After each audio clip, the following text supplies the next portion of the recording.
Bonjour les élèves, voici une nouvelle petite vidéo qui va vous permettre de situer notre école dans notre région, la Normandie. Voici ici une image satellite de notre école élémentaire Édouard Vaillant. Nous avons aussi à côté, on peut voir l'école maternelle Édouard Vaillant. Nous allons agrandir l'image pour pouvoir visualiser tout Cocrioville, tout le quartier de Cocrioville, qui est un quartier du Havre, le Havre qui est notre ville. Et nous pouvons nous rendre compte ici que notre école est bien située dans un milieu urbain.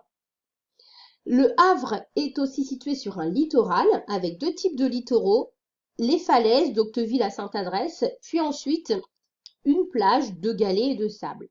Le Havre, c'est aussi un port qui se trouve donc juste ici, qui est bordé par une mer qui est la Manche et par un fleuve qui est la Seine. Le Havre, c'est une des plus grandes villes aux alentours, la plus grande ville aux alentours. Elle est entourée de plusieurs petites villes, Sainte-Adresse, Octeville-sur-Mer, Montivilliers, Harfleur et Saint-Romain, et d'autres encore. Mais c'est elle la plus grande. Le Havre est aussi un endroit où il y a plein de départs de voies de communication pour aller dans la Normandie, comme par exemple la voie routière, mais aussi une voie ferroviaire qui nous permet d'aller même jusqu'à Paris, et un aéroport qui se trouve à Octeville-sur-Mer. Si on agrandit encore l'image, on peut voir ici l'embouchure de la Seine, c'est-à-dire l'endroit où la Seine se jette dans la Manche. Et si on agrandit encore, on peut avoir une vision approximative. Là, je vais faire des contours, voilà, grossièrement, de ce qu'est le territoire de la Normandie. Voici donc, en fait, la Normandie. Il faut savoir que tout d'abord, la Normandie est une région de plaine, c'est-à-dire de grandes étendues plates.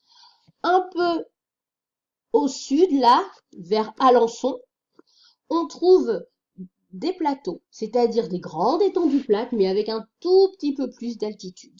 Sur cette carte, on peut voir aussi des villes de la Normandie, avec notamment deux autres grosses villes, Rouen, qui est la préfecture de la Normandie, et qui est traversée par un fleuve, la Seine, et Caen, qui est, elle, traversée par une rivière, l'Eurne. Nous avons donc une région qui est traversée par un fleuve, mais aussi par quatre rivières. Tout d'abord, l'Eure qui se trouve ici.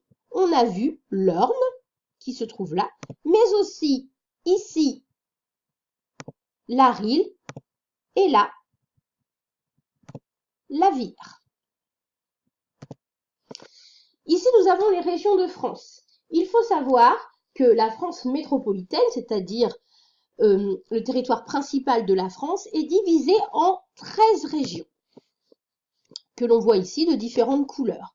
Nous avons par exemple là en rose la Normandie, autre exemple la Bretagne, ici nous avons la province Alpes-Côte d'Azur, mais il ne faut pas oublier 5 autres territoires qui sont les territoires d'outre-mer, la Guadeloupe, la Martinique, la Guyane française, la Réunion et Mayotte, qui sont dispersés dans le monde entier, mais qui restent français. Comment on situe la Normandie sur le territoire français? À l'oral, mais aussi sur une carte. Sur la carte, la voilà, la Normandie, elle est en rouge. Elle se trouve au nord de la France, mais aussi à l'ouest. On dit donc que la Normandie est située au nord-ouest de la France. Elle est aussi bordée par une mer qui se trouve ici et qui est la Manche. Nous voici de nouveau avec notre carte de la Normandie, toujours avec les villes principales, mais là, nous avons la Normandie qui est divisée en 5 départements. Un des départements a pris le nom du fleuve qui traverse la Normandie. Elle se trouve ici, et c'est le département dans lequel est notre école, c'est la Seine-Maritime. Ensuite, 2 des départements vont avoir pris le nom des rivières, comme ici l'Eure, mais aussi l'Orne. Pour finir la Normandie, il manque 2 autres départements, le Calvados et la Manche ici. Voilà, nous pouvons maintenant situer notre école aussi bien dans notre ville que dans notre région. Au revoir!